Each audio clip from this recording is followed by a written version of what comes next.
చిన్నప్పటి నుంచి మా డాడీ సినిమాలు తీస్తూ హైదరాబాద్ లో ఉండేది. సో ఎవ్రీ 10 days 15 days కి మనం వచ్చి కలిసేవారు. సో ఆ పెద్ద ఇంట్లో మా మమ్మీ కాకుండా నేను కలిసి ఒక 10 years అండ్ ఇద్దరు సేమ్ రూమ్ లో కూడా కలిసి పెరిగి ఉంటాం. సో లిటరలీ 8-9 years ఒకటే room. So roommates, brothers, buddies. ఇవాళ కూడా లైఫ్ లో నేను మా డాడీ తోటి, బెస్ట్ ఫ్రెండ్ తోటి, గర్ల్ ఫ్రెండ్ తోటి ఏమి షేర్ చేసుకోలేని విషయం మా అన్నతో చెప్పాను. సార్, చిరంజీవి గారిలో, అరవింద్ గారిలో, పవన్ కళ్యాణ్ గారిలో మీరు నేర్చుకునేది ఏంటంటే ఏం చెప్తారు సార్? అంటే వాళ్ళ దగ్గర తీసుకుంటే పవన్ కళ్యాణ్ గారి దగ్గర నుంచి నేను నేర్చుకునేది మెంటల్ స్ట్రెంగ్త్. ఆయన ఇక్కడ మైండ్ లో ఉన్నంత స్ట్రాంగ్ ఎవరు ఉండరు. It's one of the most mentally strong people I seen. Chiranjeevi గారితో అన్లిమిటెడ్ పాజిటివిటీ. ఎంత మీరు కళ్యాణ్ గారు ఒక ఫంక్షన్ చెప్పారు, చిరంజీవి గారు మీరు ఎంత ద్వేషించినా ఆయన తిరిగి మీకు ప్రేమ తిరిగి ఇస్తారని చెప్పి. So that positivity and humble nature అనేది నాకు చిరంజీవి గారు ఇష్టం.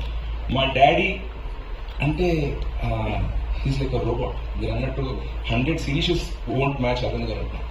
ఆయన పొద్దున్న లేస్తే టీ తాగే టైం నుంచి నైట్ పడుకునే వరకు షెడ్యూల్ వేసుకున్న షెడ్యూల్ ఫాలో అయ్యి father responsibilities, husband responsibilities, friends problem ఏమైనా వచ్చినా కూడా ఆయన ఒంట్లో బాగోకుండా తీసుకెళ్ళకపోతే చుట్టాలు ఏదో ఇంట్లో పెళ్లి జరుగుతుంది అక్కడి నుండి ఆయన ప్రొడ్యూసర్ రెస్పాన్సిబిలిటీస్, ఆయన ఆంటర్‌ప్రెన్యూర్ ఎందుకంటే థియేటర్స్ అవన్నీ ఏ ఒక్కటి మిస్ కాకుండా ఇక్కడ నేను ఫాదర్గా 70 ఇస్తా, ప్రొడ్యూసర్గా 100 ఇస్తాను కాకుండా ప్రతి డిపార్ట్మెంట్లో 100 ఇచ్చుకుంటూ వస్తాను.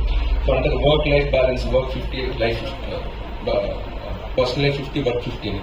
బట్ మా డాడీ నాకు చెప్పిందంటే అది హై పర్ఫార్మెన్స్ సెట్ అవుతుంది. You have to hit 100 on every department. So I take that in my heart. ఈ సక్సెస్